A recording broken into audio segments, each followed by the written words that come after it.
They thought speed would save them. 13 motorcycles, one light assault group, and a desperate plan to cross open ground before Ukrainian drones could react. But Azov wasn't reacting. They were waiting, and what happened in those few violent minutes exposed a flaw in Russian tactics that no amount of speed can fix. This wasn't a major battle that redrew maps or captured cities. No front line collapsed overnight. But in one carefully prepared ambush, the entire logic behind Russia's motorcycle assault tactic unraveled. Because when the first shot landed, it didn't just kill one rider, it shattered the rhythm of the entire formation and turned a fast attack into a kill zone that kept growing with every attempt to escape. To understand why this matters, you need to understand why Russia started using motorcycles in the first place. Heavy armor is dying on this battlefield. Tanks and BMPs still carry firepower and protection, but they also broadcast their position the moment they start moving. Ukrainian FPV drones can watch roads and tree lines for hours, tracking every vehicle that enters the zone.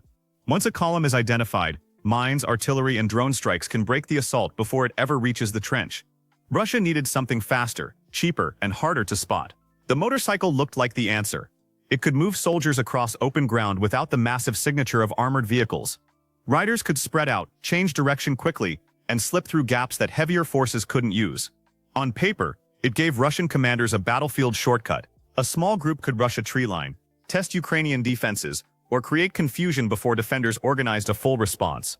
But that shortcut came with a cost. A motorcycle trades armor for speed. The rider sits exposed from every angle. There's no steel plate to stop a sniper round, no roof to block drone observation, and no protection if artillery fragments start flying. The same feature that makes the tactic attractive also makes it fragile. Speed can help a rider dodge some threats, but it can't absorb punishment. And if the route is predictable, if Ukrainian observers spot the movement early, speed stops being an advantage. It becomes a countdown. The motorcycle group isn't shaping the assault anymore. It's riding into a space the defender has already prepared. That's exactly what happened here. Russian commanders thought these riders could slip through the danger zone before Ukraine reacted. But Azov wasn't rushing to respond. They had already built the trap. Azov prepared this ambush by refusing to fight on Russian terms. The motorcycle group needed speed, surprise, and a short window to cross exposed ground. Azov needed the opposite. Their sniper teams needed silence, distance, and terrain that would force the riders into a moment of total exposure. They didn't chase the motorcycles with heavy fire. They waited for the group to enter ground that had already been studied, measured, and covered from multiple angles. The key was terrain selection. Along the approach route, there were places where trees, small folds in the land, or broken structures could hide movement for a few seconds. But farther ahead, the path opened into more dangerous space. It was the kind of ground that looks useful to an attacker because it allows speed, but when watched from above and covered from the sides, it becomes a killing field. Azov sniper teams moved into positions that could see this open lane without being visible from the road. Some firing points were near tree lines. Others used raised ground or ruined buildings that gave clear sight lines across the approach. The goal wasn't to create a wall of bullets. The goal was to build a quiet field of control where every rider would have to pass through a narrow moment of vulnerability. This is where FPV support became critical. A drone hovering above the area could watch the motorcycle group long before it reached the prepared zone. It could see the direction of travel, the spacing between riders, and the points where the route forced them to slow or turn.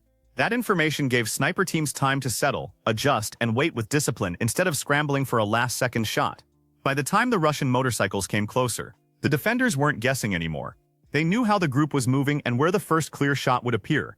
A rider leaning into a turn, slowing near a damaged track, or crossing a bare patch of field could become visible for just long enough. In a chaotic firefight, that moment might be too short. For a prepared sniper team with drone overwatch, it was more than enough. The strongest part of the ambush was patience. Azov didn't reveal their positions early. If the first shot came too soon, the riders might scatter before reaching the most exposed ground. If it came too late, some might break through. So the defenders waited for the point where speed could no longer save the unit, and cover could no longer hide it. From the Russian side, the open ground may have looked like the best chance to rush forward. From the Ukrainian side, it was a watched corridor. Every meter carried the riders deeper into a space where the defenders had already chosen the angles, the timing, and the first targets. This is what makes the ambush different from a spontaneous clash. The battle didn't truly begin when the rifles fired. It began when the route was identified, when the drone locked onto the movement, and when the sniper teams selected their positions before the motorcycles even arrived. That preparation turned speed into a liability, because no matter how fast you move, you can't outrun a bullet that's already been aimed. The first shot changed everything, because it targeted the structure of the group, not just one rider. When the Russian motorcycles crossed deeper into the prepared zone, the formation still depended on coordinated movement. The riders needed to keep moving in the same rhythm, because a light assault can't survive long if every man starts choosing his own path. That was the weakness Azov exploited. The opening round came when the front of the group was most exposed. If the lead rider was hit, or if the first motorcycle lost control and crashed into the dirt, the effect rippled backward through the line.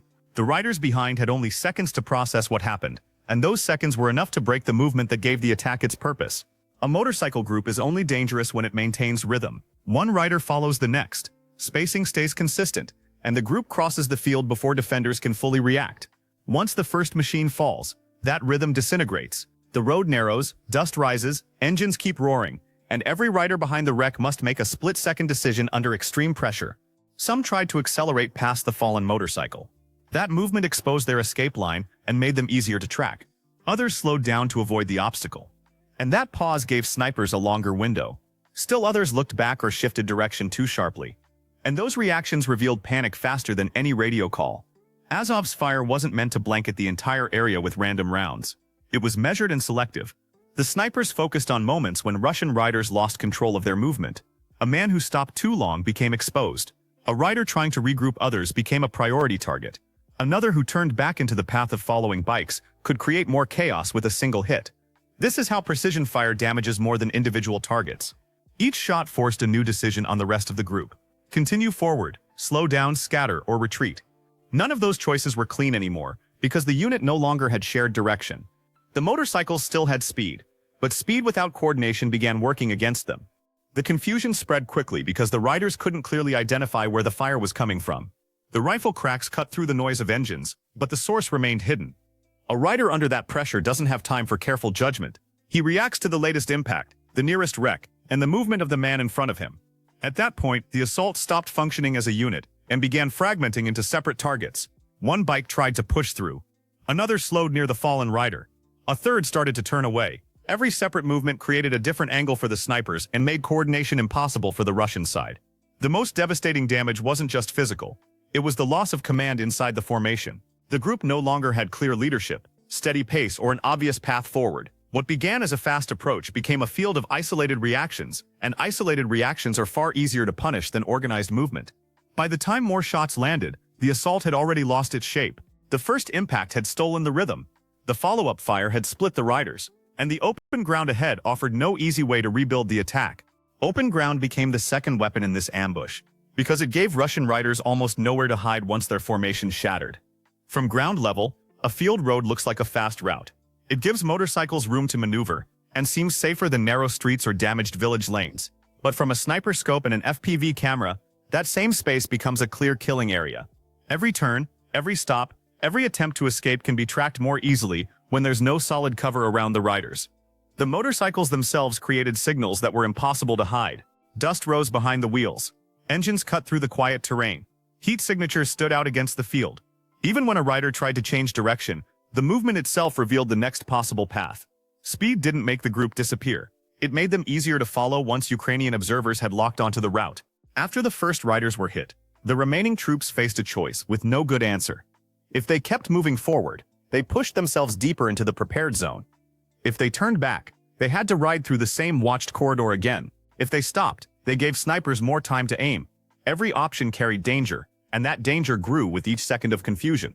Some riders tried using thin cover around the route. A shallow ditch, a small bush, a broken motorcycle, or a low fold in the ground might hide part of a body from one direction. But those places weren't real defensive positions. They couldn't block observation from above, and they couldn't protect a man for long if the area was still under FPV surveillance. This is where the fight began changing shape. It was no longer just a sniper ambush. It became a hunt for reactions. Ukrainian teams didn't need every target exposed at the same time. They only had to follow each movement as Russian riders tried to survive. A man crawling toward cover, a rider pulling back, or a small group trying to gather near a wreck could all become the next point of focus. If snipers lost a clear angle, drones could maintain pressure on the area. FPV operators could track scattered movement and wait for a target to pause. A rider who escaped one field of fire might still be visible from above. A soldier who reached a ditch might still be exposed when he tried to move again. The battlefield didn't give the group a safe pause to reset. The lack of solid cover made regrouping nearly impossible. A light assault needs movement, direction, and trust between riders. Once each soldier focused only on finding personal safety, the group stopped functioning as a unit. Those who tried returning to the route risked being seen again. Those who stayed down couldn't help others. Those who abandoned their bikes and ran on foot gave up the only advantage the motorcycles had offered. Now here's where the situation became even worse. The ambush entered a new stage when the first Russian motorcycle group stopped operating as an assault force and started looking for a way out. Some riders tried pulling back from the open ground while others searched for wounded men near damaged motorcycles. The original plan had already failed, but the danger wasn't over. A few motorcycles that could still move turned back toward the broken group. From the Russian perspective, this may have looked like a quick rescue attempt. A bike could rush in, grab a wounded soldier, and escape before the next shot landed. But under an FPV camera, that movement created a fresh target. Every motorcycle that returned showed where survivors were gathering and where the pressure was highest. Then support elements began appearing from the rear. ATV buggies and lightly protected vans moved toward the same area, trying to salvage the situation before the assault fully collapsed. Their mission was straightforward: reach the trapped men, extract the wounded, and restore some control before Ukraine could finish the fight. But the battlefield had already transformed. Azov snipers didn't need to maintain the same firing rhythm forever. Once support vehicles entered the watched lane, snipers could reduce fire, shift positions, and let FPV drones take over the most dangerous part of the work. The target was no longer just a rider in the open. It was now a moving rescue line. The first FPV strike against the lead support vehicle could break the rescue effort in seconds.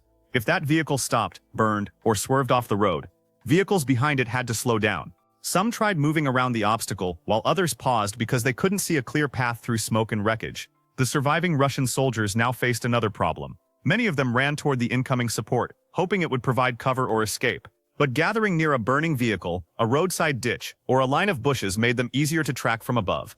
Instead of disappearing, they formed small clusters in places Ukrainian drones could keep watching. At this moment, the fight stopped being only a sniper ambush and became a hunt along the entire route. Ukraine wasn't just trying to hit the first wave. They were trying to cut the rescue rhythm and prevent the support group from reaching men trapped in the open. Some vehicles tried driving around destroyed bikes, but mud, smoke, and wreckage made passages tighter. When a driver had to slow down or turn sharply, FPV operators gained the time they needed to choose a better angle. A drone didn't need a perfect road. It only needed a target that had lost speed. Even lightly armored vehicles or civilian vans with added protection couldn't change the situation if they were forced to stop. Roofs, engine compartments, and turning points became exposed under the drone's approach. The vehicle meant to rescue soldiers could quickly become another obstacle on the same road. Some soldiers abandoned their motorcycles entirely and moved away on foot in small groups. By the end, the original assault route no longer looked like a path toward Ukrainian lines. It had become a broken corridor filled with abandoned motorcycles, blocked rescue vehicles, scattered soldiers, and drones still watching from above. What began as a fast attack had turned into a chain of failures, where every attempt to rescue the first wave or push forward only created another target for Ukraine. The lesson from this ambush cuts deeper than tactics. Speed can bring soldiers closer to the front, but it can't save them once the road has already been marked. Russia turned to motorcycles because the battlefield has become lethal for heavy armor. Tanks and BMPs are easier to detect, and once Ukrainian FPVs spot them, they can break approaches before they reach trench lines. But this fight proves that light and fast assaults can still be stopped if the defender controls timing, terrain, and observation. The first shot didn't just kill one rider. It shattered the rhythm of the entire group. After that, every reaction made the situation worse.